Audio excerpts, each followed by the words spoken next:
जय हिंद, जय भारत, वंदे मातरम।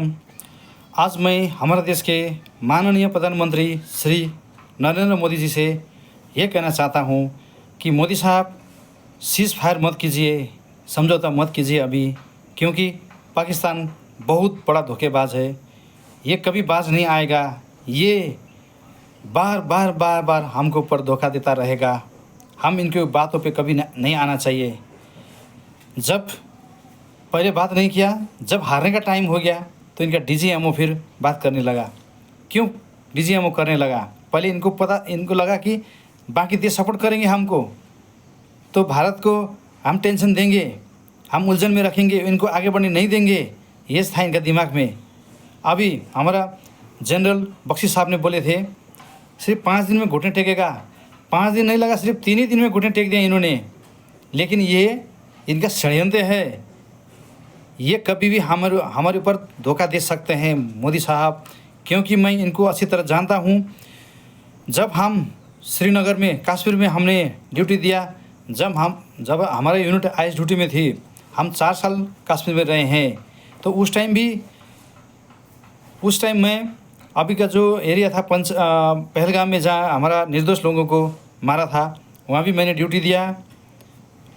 अवंतीपुरा, अनंतनाग, पुलवामा, छानपुरा, श्रीनगर, करणनगर, नागाम, सरार शरीफ, पाकरपुरा, संगरवानी, ये बहुत कोने कोने चप्पा चप्पा पे हमने ड्यूटी दिया है।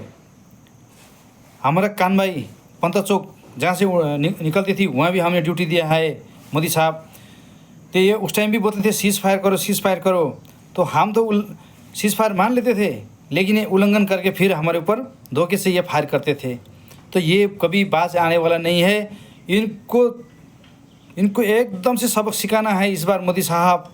इन्होंने 14 अगस्त 1947 साल से लेकर अभी तक हम लोग को कितना नुकसान किया। इन्होंने कितना हमारा निर्दोष लोगों को मारा, कितना सैन्य बल को मारा, कितने को अनाथ बनाया, कितने बच्चे को अनाथ बनाया, कितने माँ का कुछ सुन नील किया, कितने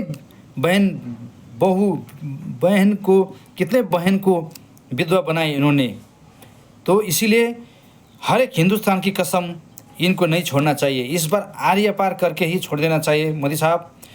मैं 20 साल देश के लिए सेवा करके आया हूँ, अभी भी मैं वैसे ही हूँ। मैं अभी भी लड़ाई लड़ सकता हूँ। मैं कम से कम 10 हथियार चलाना जानता हूँ मोदी साहब। मेरा फिजिकल भी फिट है।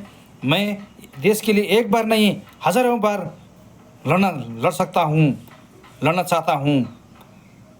कभी भी ज़रूरत पड़े तो मैं ध्रुव छेत्री, एक हवलदार ध्रुव छेत्री, मैं सिक्किम का रहने वाला हूँ। मेरा डिस्ट्रिक्ट है पाक्योंग, मेरा गांव है माझीटार। कभी भी ज़रूरत पड़े मेरे को इन्फॉर्म कीजिएगा, मैं तुरंत हाजिर होऊंगा अपना देश के लिए।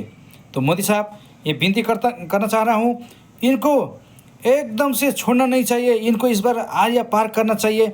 ये हमेशा धोखा देंगे, ये हमें आगे बढ़ने नहीं देंगे। ये इनका यही मकसद है।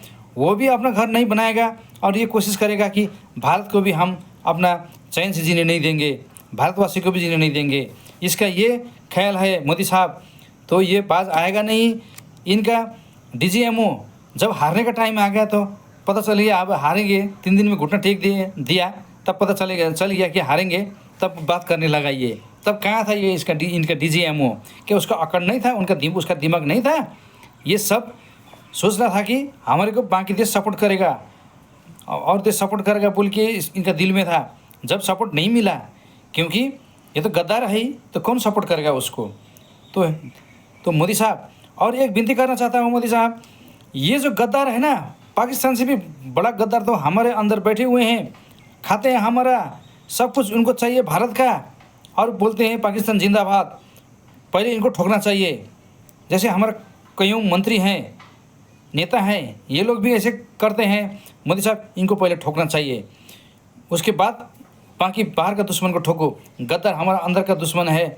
जब भी इतना बड़ा अच्छा काम कर रहे हैं, जब भी उंगली उठाते हैं हमारा अंदर का ही, तो बाहर का क्यों नहीं उठाएगा? तो मोदी साहब, विनती है, ऐसा जो नेता है ना, जो नेतागिरी करते हैं देश के खिलाफ, इनको सीधा ठोक देना चाहिए, बीच चौराहे पे रख के। तो फिर एक बार मैं विनती करता हूँ मोदी साहब आपसे, जब भी देश के लिए ज़रूरत पड़े, ये ध्रुव छेत्री चौहान रिटायर्ड हवलदार जब भी ज़रूरत पड़े तैयार है। एक बार नहीं 100 बार तैयार है, 1000 बार तैयार है, लाखों बार तैयार है और लड़ने के लिए तैयार है। मैं अभी भी जैसे पहले था वैसा लड़ सकता हूँ, वैसा जज्बा है मेरा। जय हिंद, भारत माता की जय, वंदे मातरम।